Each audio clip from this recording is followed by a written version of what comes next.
Will be moving to vote on 15th and 16th. We're expecting to see the vote tallying at the national centers commencing, and that's what will be taking place there. Let me have Asara Knight discuss with us how the campaigns have been for her, but also as we are left with a few days, what she's expecting. Yes. Thank you very much once more, listeners.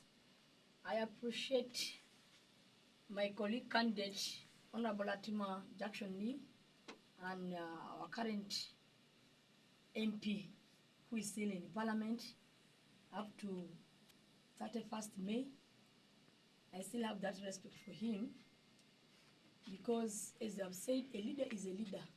A leader chosen, whether you vote him or not, after being sworn in, he's already a leader. You'll have to work together. And if I'll be chosen, although I'm from opposition, we shall work together. The issue here is me, Honorable Asara Knight, is service delivered to my people. Is how we are supposed to cooperate with the voters and the communities. Okay. And me, as Asara, you know me very well. God has given me the lips. God has given me the brain. I'm a very sharp woman. I'm proud of that. And not for nothing. I always support what is good. And I refuse what is wrong. Even if a leader in Arua City, first leave President Museveni, Bob Wine, this is a president. I'm talking about Arua City, the leaders of Arua City. Even if a leader is NRM, a councillor is NRM, a councillor is NUP opposition, a MP is in opposition, I will work with any person who is elected by the people and the same people of Arua City and the same voters of Arua City. They know why they have mixed it. They know why they want this leader to go, this one to go there, this one to go there, and this one to stay. The power belongs to the people. That's why I always encourage people power for our motto. The power belongs to the people. That is the article in our constitution. Okay, maybe share with us how the campaigns have been for you. I come for that. The campaign has been not all that bad, 50-50. Not 50-50, I don't mean that by saying 50-50, I'm not going to win. No. The campaign train has changed. Despite of all the information, the misinformation, the information, and whether it is true or not, I always said my leadership is to have evidence. Then I talk about it. The money, people said, I had. Me, I've not seen because it has not come across me. But what I've seen in the field, yes, they are giving the money.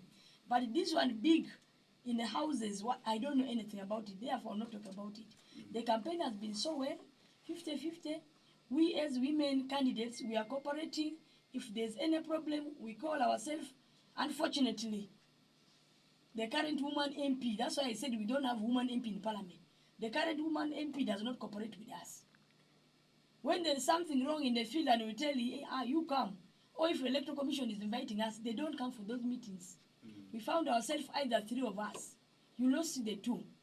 So therefore I say it has been 50-50 despite of, we all know in Arua City that we don't have woman MP. What we have is father MP. That's why I said we don't have woman MP in Parliament. Everything was supposed to be done by the woman MP is being done by the father. Right now in the field moving, we found that we are campaigning with the father. She's nowhere to be seen. Actually, it is very disappointing when the Electoral Commission requested for our program and the woman MP decided to say, I'm not going to be in campaigns. Me, I'm just waiting for the sale of swearing in. I will use money. Have you seen that statement? That one is provoking. But all in all, I personally, as Sarah, I've put everything aside because I know why I'm contesting. I know why I'm standing. I know why I want to lead the people of Arua City. I know why I want to be the woman MP in the Parliament to lead the Arua City. That's why I've left everything. Yes. I'm on my track in the field. I go, I campaign, I ask for my votes. Are you sure of what you have said? Very sure and excellent. Okay, all right, maybe let's get an experience on the door-to-door campaigns. Many people believe that this is where you people who are contesting, giving money to everybody and so on and so on. How has this been? Because from the experiences of some of the people who are contesting, they have told us that actually it's becoming difficult for them to actually engage the community. Looking at the fact that when you go to this community, maybe a household, they will tell you that so and so gave us this much. This money you are giving us is not enough, and now people are bargaining for votes. How has yours been, especially looking at the door-to-door campaign itself? Yeah, unfortunately, the government is not really kind to us as women members of parliament. The constituency is so big, they have decided to give us the same date with the direct elected MPs, and theirs is only constituencies, whereby, for example, they go in a ward, they go like 5 to 6 times. But for us as women MP, we have 469 villages, we have 54 parishes, and we have 446 polling stations. So it means the 2 months the Electoral Commission has given us together with the direct elected MPs, the men are finding it very easy because they move in a parish almost like 6 to 7 times. But for us in a parish, you must move once. Therefore, you'll find that even in other villages we have not reached. Reason being, we have 54 parishes in Arua city. They have given us only 60 days for campaigns, whereby even the Sundays, the weekends are there. When you redact them, it means in a parish you must go once, and in a parish where you have 15, 16, 12 cells, you must move in those cells per day. You find that now when you gather them in one place, that is where the difficulty is. You'll find that people nearby, the cells nearby can come, but those ones who are far, they cannot attend to you. Unless otherwise when chance given in a radio talk show like that, that's when they listen to us. Secondly, another difficulty is, I'm telling you what I've seen. We are there competing with the father MP, not woman MP. Wherever we go, you leave the ground, he comes inside, he's giving out the hose, he's giving out money, vote my daughter, vote my daughter. And yet, unfortunate bit of it, woman MP always goes and comes back after 4 years. She has never attended even council one time like that, either in Ivory Division or in Central Division. So what type of woman MP is that? That's why I said we don't have representation in the parliament. That is the only difficulties we are getting in the field, because the place is wide, the time is not enough. They have given us the equal time with the men together. Okay. Therefore, I say the constituency is actually wider for you, the yes, women MPs. Yeah, women MPs. That's why I'm saying the government is not fair, and the government should be fair when we are moving. When this time, the remaining day, when we are going to move anyhow, the government should not disturb us. Because he has given us very few days. So we are here to tackle. Secondly, if I can talk about the door-to-door campaigns. For us as women, I don't know whether my colleagues have that time. Me, I don't have time. Why? Because the villages are 469.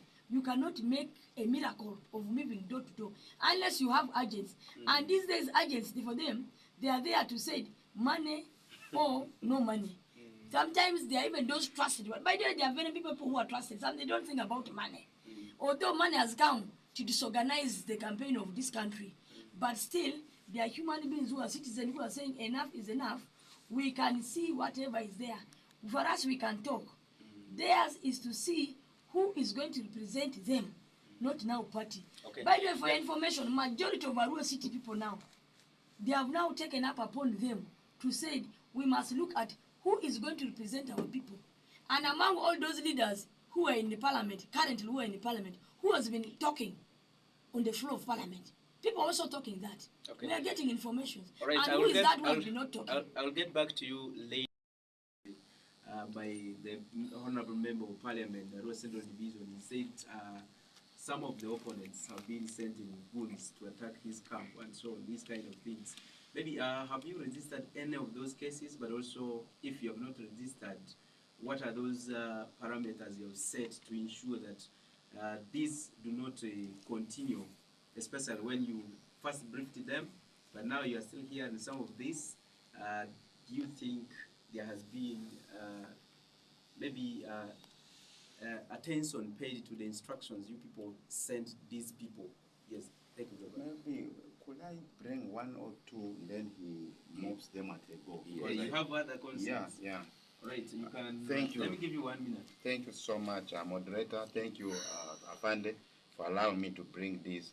On top of what I have been experiencing from some of my opponents, the level of violence on my agents, on the voters, has been so overwhelming. One occasion, when I conducted a rally in a Awindiri ward, after my rally, my supporters went back to their place, especially these ones who make the vibe of the rally, the ones who have accelerated cars where they make some bit of noise. After the rally, they went back to their area where they decorated all the area with Muze's posters and my posters. They were shouting, Atima oye, Museveni oye, drinking sodas after a hectic day. And my opponent sent a mob. There are some people who operate at night. They call themselves Team No Sleep. A mob of over 70 people stormed that area, attacked these people. Some of you saw it on social media. They attacked these people. One's jaws were smashed. He lost some teeth. Then the other one was cut at the back. These people called me crying. Around 1 a.m., I had to drive to Kebiri because the situation was bad. I had to drive there. When I reached there, I found the other one whose jaws were smashed was missing. We looked for him around. He was not there. And then the one who was stabbed by the back was admitted in some health facility there. I had to call the regional referral hospital with an ambulance to pick. I had to call police, and I want to thank police and the regional referral hospital. They both responded. The police came, saw the victim who was admitted, who was bleeding. Then the hospital also responded and came and rushed this guy to the referral hospital. When the hospital tried to resist that they are not coming, that area may be insecure for them, I assured the director that me personally, as a member of parliament, I am here on ground, I'm with the patient, help me come and save life. So that was reported in police, and it was a very terrible violence. Then after that, there was another incident in Baruku Central. My agents were attacked, their homes surrounded by the same group. They call themselves Team No Sleep. They work at night.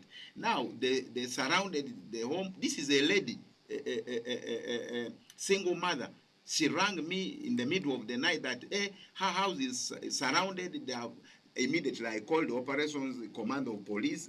He responded. The good thing with the police, when you call them, they respond. They responded. Those people took off. Actually, this agent, right now as I talk, is testifying that if I did not respond, if I was a leader who does not pick calls at night, she didn't know what was going to do. Her life was gone. And then finally, there are plans, Afande, there are plans that there's going to be violence in all the polling stations. They are going to cause commotion. They are threatening women from coming to vote, that because they are going to vote Muze, they are going to vote Atima. These women want to give votes to NRM. So there are plans that there should be harassment of women at the polling stations. There should be intimidation. There should be beating. Some youth. Honorable, these plans are by who? By my opponents. Who is that opponent? Why do you want me to mention names? The police will investigate. I can give that information in confidence. Okay. You know my opponents. How many are we in the race? We are 6. So my opponents, I will in confidence give this report to the police. Okay. Actually, some of these cases have been reported. So they are preparing some boys, and I really want to appeal to these boys that don't allow to be used to do any criminality, because the laws are there, the security is there. As you heard from the police, they are prepared to handle any situation. So I will really say, let's go for free and fair elections, which should be credible. So I found that there are these ones. Then some of them are saying, for us, we are already set to rig. They are planned riggings. at polling stations, some of them, they will finish it at the tally center, they will do things in the tally center. So there are these plans that have come, so I'm sure the security will take note of this and stop this so that we have credible elections in Central Division. This is what I wanted to chip in before the Afande comes in. Moderator, can you give me just some few minutes to add on what you're saying before the police officer? Have you also experienced any violence? Of course. That's why I'm saying that it's not a woman MP, it has become a father MP. We are competing with the father MPs. Yeah. Those threats are there. But now if I may ask a question, who are those to rig? Because for us also in opposition, we believe that the NRM as a ruling government, they are the ones who are planning to rig. Secondly, they have even told us, mostly let me talk about now women. How the performance has been poor, and right now you said you don't want campaigns. You have not given your campaign program to Electoral Commission. You have only given your campaign program 2 weeks to election, but now here you are moving where we are moving. So could it not be because we are peasant, we want just to talk to the people? We would have even been taken to police long time ago. You get it? Because you are not in the program, you are not in campaigns, but you follow where we are. You are giving out monies. So those issues my honorable colleague has said, Atima said, it is true. Intimidation is everywhere. It is by all of us. You get it? We who are candidates, that's why I'm saying the influence of doing wrong things comes from us as candidates. We are the one influencing all these things. But if you tell people, look here, we are all Ugandans. We are supposed to vote for the best person. Why do you go and influence that? You go and beat, you go and make chaos when somebody is talking. And it's also the right of youth to support whoever they want.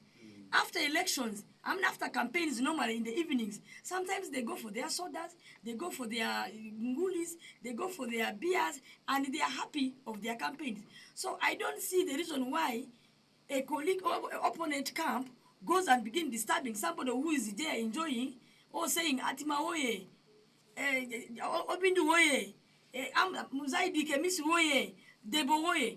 What is that offending you to go and confront? Because they say it is a competition, it must be a competition, it's a campaign. Each and everybody has the right to campaign. Like mine, how many times have they followed me? Actually, the father MP didn't want me to reach in Aivu, because the Aivu does not belong to him. Aivu belongs to everybody. I'm a wife to Aivu. Why don't I reach Aivu?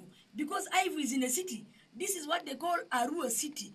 I'm very proud that all the men who are contesting, whether in Aivu West, whether in Aivu East, whether in Central, they are not this time talking about Aivu Central. They are talking on their manifesto. They are focusing on their manifesto. But I'm seeing the weakness in us, women candidates.